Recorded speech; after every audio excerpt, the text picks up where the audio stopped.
Hoje nós celebramos o nosso segundo domingo da Páscoa, e esse domingo é também chamado de o Domingo da Misericórdia, porque nele nós experimentamos a misericórdia de Deus, que não obstante a fraqueza da nossa fé, que às vezes quer provas para acreditar, Deus tem misericórdia de nós e vai nos dando chances, oportunidades para que a gente possa perceber o seu Filho ressuscitado no nosso meio.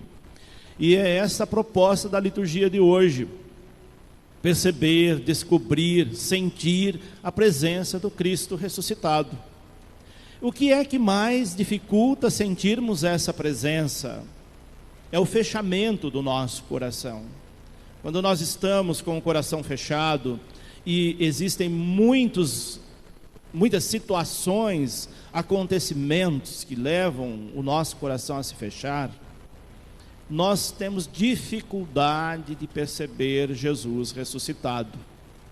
Somente aquele que abre as portas do seu coração para acolher Jesus é que tem mais facilidade de senti-lo, de percebê-lo, de identificá-lo nas situações do nosso dia a dia.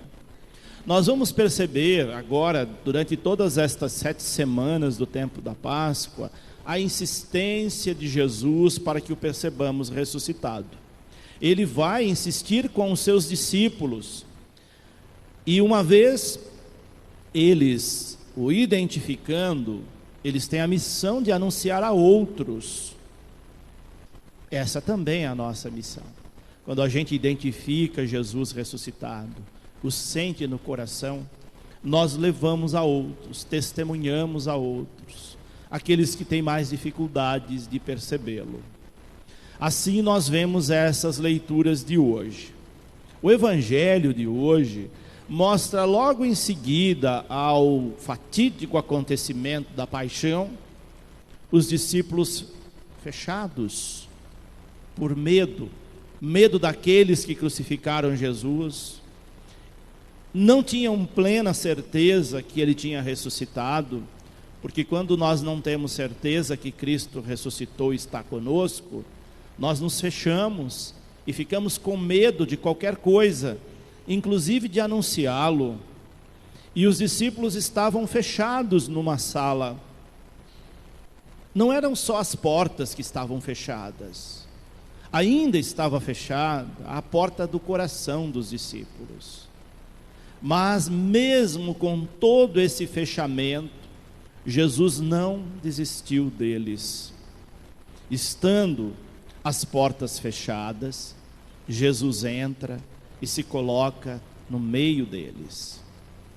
Sabem o que isso significa? Quando a gente destaca o Círio Pascal, que simboliza o Cristo ressuscitado, nós damos evidência àquela vela que nós abençoamos na noite da Vigília Pascal, porque ela simboliza o Cristo ressuscitado. É o sinal palpável de que Ele está no nosso meio. Então, ou nós entramos com Ele em procissão, ou nós acendemos solenemente, adornamos com flores, destacamos o Círio Pascal, para lembrar, Cristo precisa ser centro da nossa vida. O Cristo ressuscitado precisa estar no centro da nossa vida. É por isso que Ele entra, mesmo estando fechado o coração e as portas do lugar onde Ele estava, e se coloca no meio deles, dizendo para eles com esse gesto: a partir de agora, eu preciso ser centro da vida de vocês, senão a missão e tudo aquilo que eu lhe ensinei não vai adiante. Se nós não tivermos Cristo ressuscitado como o centro da nossa vida, toda a nossa ação, missão, será em vão. Daí então o fato de Ele entrar e se colocar no meio deles. E depois de se colocar no meio deles, Ele deseja a paz para os seus discípulos. É o primeiro desejo do Cristo ressuscitado para os seus, para nós, seus discípulos e missionários, Ele deseja a paz. Ele quer que nós tenhamos paz, que sejamos anunciadores da paz. Quem não tem paz no coração tem dificuldade de anunciar a ressurreição. Por isso é importante nós olharmos o interior do nosso coração, da nossa vida e pensar: o que é que ainda me tira a paz? Porque se eu não tenho paz, eu terei dificuldade de anunciá-lo ressuscitado. Daí então a insistência deles, que 2 vezes deseja aos discípulos: a paz esteja convosco. Depois de desejar a paz, ele prova que não é um fantasma que está ali, que eles não estão tendo alucinações, visões. Ele mostra as marcas dos pregos nas mãos e a marca da lança no seu lado. A imagem do Cristo misericordioso tem raios que saem da marca que a lança deixou no seu lado esquerdo. E ele pede nesse dia que eles toquem aquela marca, para que não tenham dúvidas que é ele mesmo que está ali, porém agora ressuscitado, porque eles presenciaram a sua morte. Essa prova que eles tiveram, apóstolos que foram testemunhas oculares da ressurreição, era para que eles fossem convictos a anunciá-la. Depois que eles tocam, que eles visualizam a marca, eles se alegram muito por verem o Senhor. Quando a gente sente Jesus ressuscitado, tem a certeza que Ele está no meio de nós, nós nos alegramos, apesar dos inúmeros motivos de tristeza que todos nós temos no decurso da nossa vida. Mas o fato de saber que Ele ressuscitou, está entre nós, torna pequeno todos os problemas que nos cercam, que nos atingem, que nos afetam. Ele é maior que tudo isso. Por isso eles se alegram ao ver o Senhor.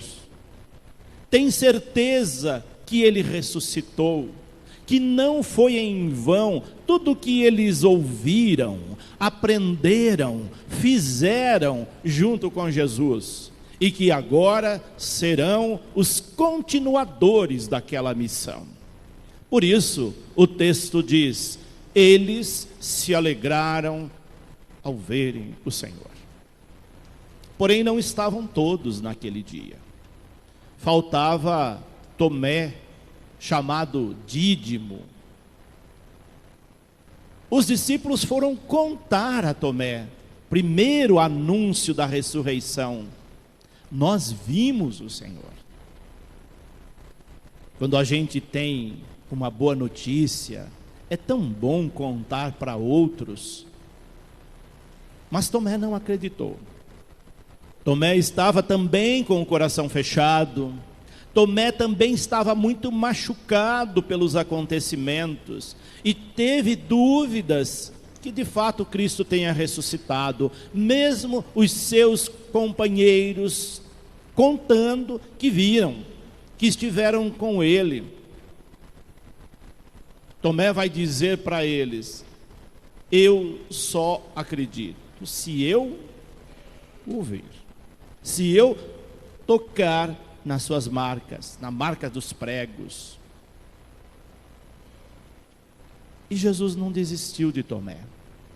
Jesus não desiste de nós naqueles momentos que fraquejamos na fé, naqueles momentos que duvidamos até da existência de Deus devido a acontecimentos trágicos da nossa vida. Ele não desiste de nós, como não desistiu de Tomé. 8 dias depois, ele volta ao mesmo lugar onde os discípulos estavam, repete os mesmos gestos, entra, deseja a paz, e em seguida se dirige a Tomé, olha bem nos olhos de Tomé e diz para ele: coloque as suas mãos aqui, não seja incrédulo, mas tenha fé. E Tomé faz desse momento a sua profissão de fé.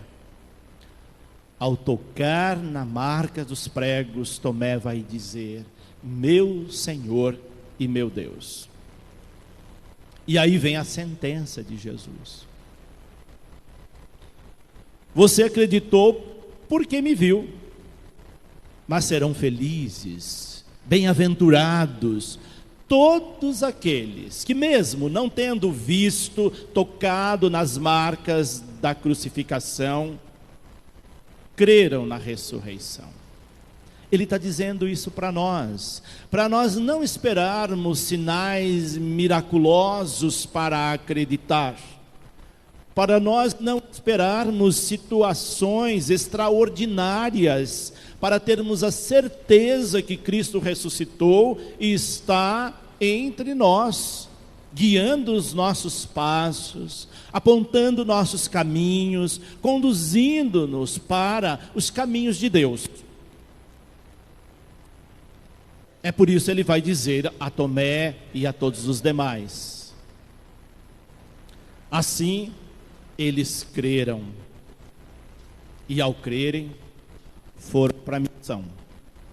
E aí nós entramos na primeira leitura do livro dos Atos dos Apóstolos, que nós vamos ouvir agora durante todas estas semanas.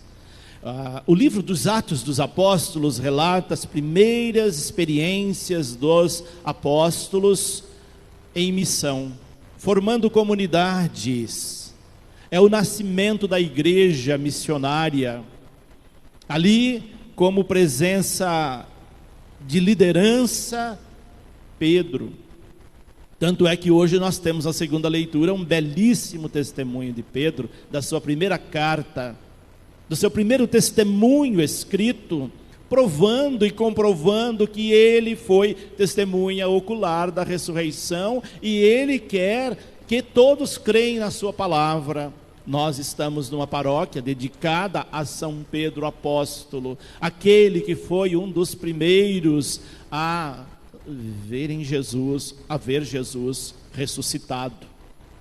Nessa primeira leitura nós temos o retrato da primeira comunidade cristã. Uma comunidade pautada no amor, pautada na solidariedade, pautada na partilha, na união entre os seus membros. A beleza da nossa igreja está retratada nessas primeiras comunidades cristãs, fruto da missão dos primeiros discípulos. Por isso hoje a igreja busca beber nesta fonte. Vocês já ouviram falar do projeto que a igreja no Brasil tem das comunidades eclesiais missionárias? Elas estão pautadas neste livro, Atos dos Apóstolos, mais especificamente ali no capítulo 2, que é o texto que nós ouvimos hoje. Como viviam os primeiros cristãos?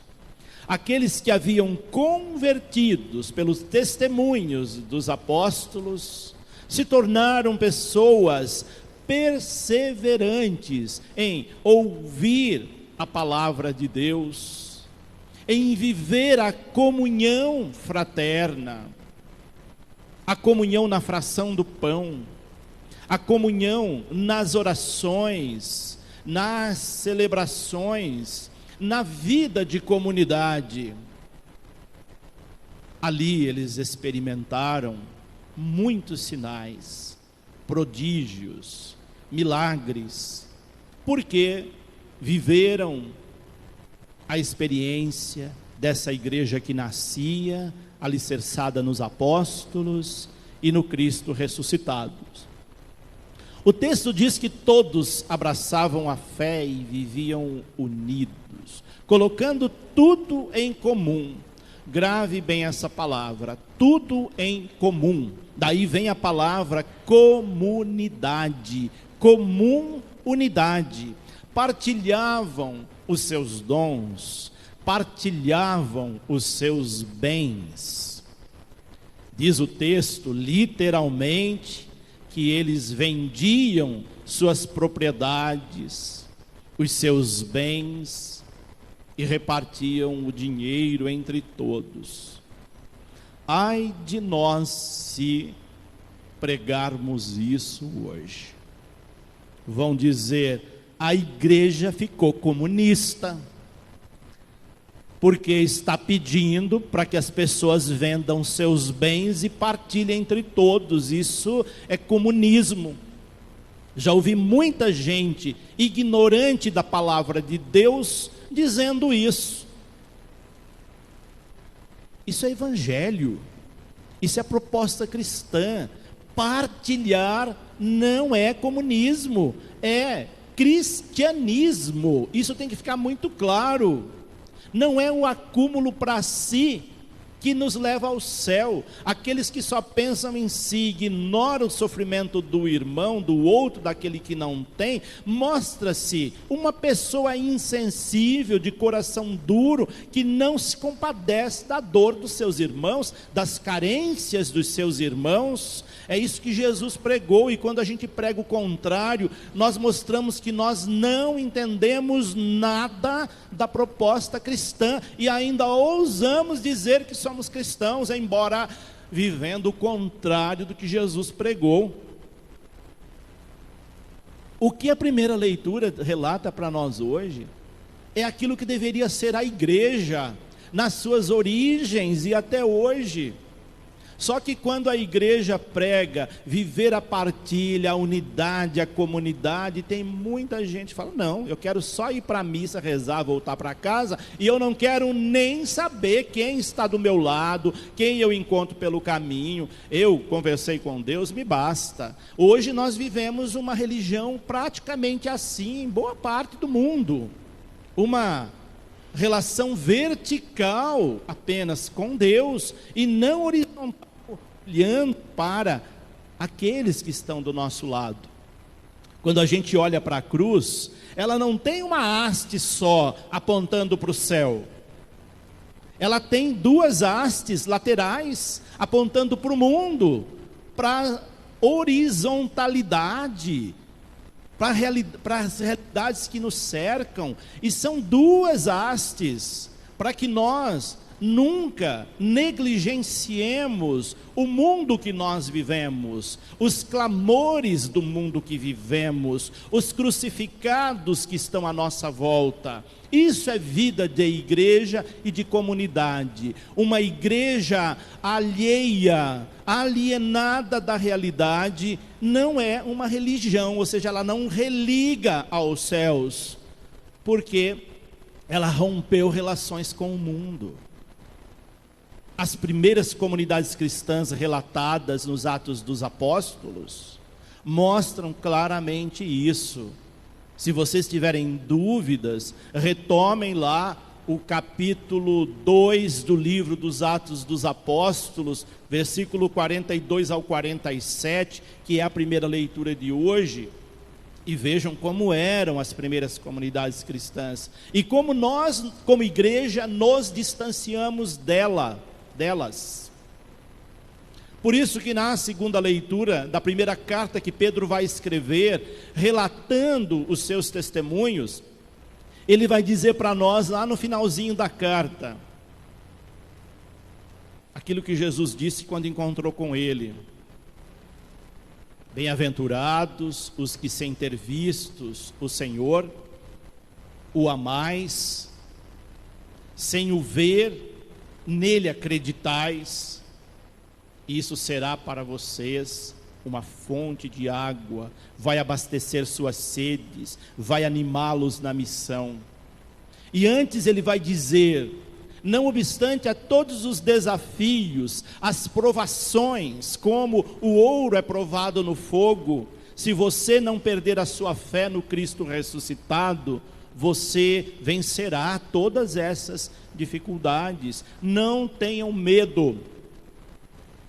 Por isso Jesus, ao se apresentar pelas primeiras vezes ressuscitado entre os discípulos, vai dizer para eles: não tenham medo. Não tenham medo dele. Não tenham medo das consequências de o segui-lo, que são muitas, porque quem vive o cristianismo como ele é autenticamente, será perseguido, será caluniado, será difamado. Quem for fiel à cruz de Cristo tem que estar sujeito às perseguições. O resultado da sua missão foi a cruz. O resultado da nossa missão também serão muitas cruzes. Por isso, não tenham medo de ser cristão, não tenham medo de ser fiéis a Cristo e de testemunhar a ressurreição. É isso que ele nos pede, entre tantos pedidos, nesta liturgia do segundo domingo da Páscoa. Por isso, como disse o Salmo 117, nós vamos nos alegrar, porque eterna é a sua misericórdia.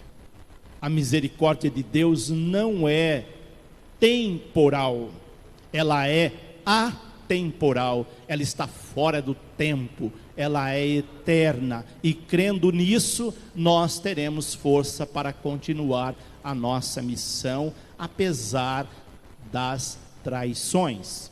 É o que nos propõe a liturgia deste domingo.